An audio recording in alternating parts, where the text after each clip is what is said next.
20,000 रुपया। अस्सलाम वालेकुम SVS, ਤੁਹਾਡਾ ਬਹੁਤ ਸ਼ੁਕਰੀਆ। ਇਸ ਮਹੀਨੇ ਦਾ 20,000 ਰੁਪਇਆ ਮੈਨੂੰ ਮਿਲ ਗਿਆ। ਤੁਹਾਡਾ ਬਹੁਤ ਬਹੁਤ ਸ਼ੁਕਰੀਆ। ਤੁਸੀਂ ਮੇਰੇ ਬੇਆਸਰਾ ਦਾ ਸਹਾਰਾ ਬਣੇ ਹੋ। ਅੱਲਾਹ ਤੁਹਾਨੂੰ ਖੁਸ਼ ਰੱਖੇ, ਆਬਾਦ ਰੱਖੇ। ਮੇਰੇ ਵਾਲਿदैन ਹਯਾਤ ਨਹੀਂ, ਮੇਰਾ ਮੈਂ ਵਿਆਹ ਨਹੀਂ ਹੋਇਆ। ਮੈਂ ਭਰਾਵਾਂ ਦੇ ਸਿਰ ਤੇ ਸੀ, ਲੇਕਿਨ ਮੇਰੀ ਕੋਈ ਮਦਦ ਨਹੀਂ ਕਰਦਾ ਸੀ। ਹੁਣ ਤੁਸੀਂ ਮੇਰੀ ਮਦਦ ਕਰਦੇ ਹੋ। ਅੱਲਾਹ ਪਾਕ ਤੁਹਾਨੂੰ ਤਰੱਕੀਆਂ ਦੇਵੇ, ਕਾਮਯਾਬੀਆਂ ਦੇਵੇ। ਮੈਨੂੰ ਬਹੁਤ ਸਾਰੀਆਂ ਬਿਮਾਰੀਆਂ ਨੇ, ਹੈਪੇਟਾਈਟਸ C ਹੈ, ਮੇਰੀ ਲੱਤ ਦਾ ਮਸਲਾ ਹੈ, ਮੈਂ ਚੱਲ ਨਹੀਂ ਸਕਦੀ। ਮੇਰੀ ਅੱਖ ਦਾ ਮਸਲਾ ਹੈ, ਸਹੀ ਤਰੀਕੇ ਨਾਲ ਮੈਂ ਦੇਖ ਨਹੀਂ ਸਕਦੀ।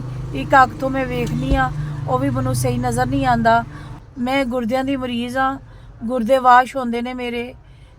ਢੇਰ ਸਾਰੀਆਂ ਬਿਮਾਰੀਆਂ ਨੇ ਜਿਹਦਾ ਇਲਾਜ ਕਰਾਉਣ ਵਾਲਾ ਕੋਈ ਨਹੀਂ ਹੈਗਾ। ਅੱਲਾਹ ਪਾਕ ਤੁਹਾਨੂੰ ਤਰੱਕੀਆਂ ਦੇਵੇ, ਕਾਮਯਾਬੀਆਂ ਦੇਵੇ।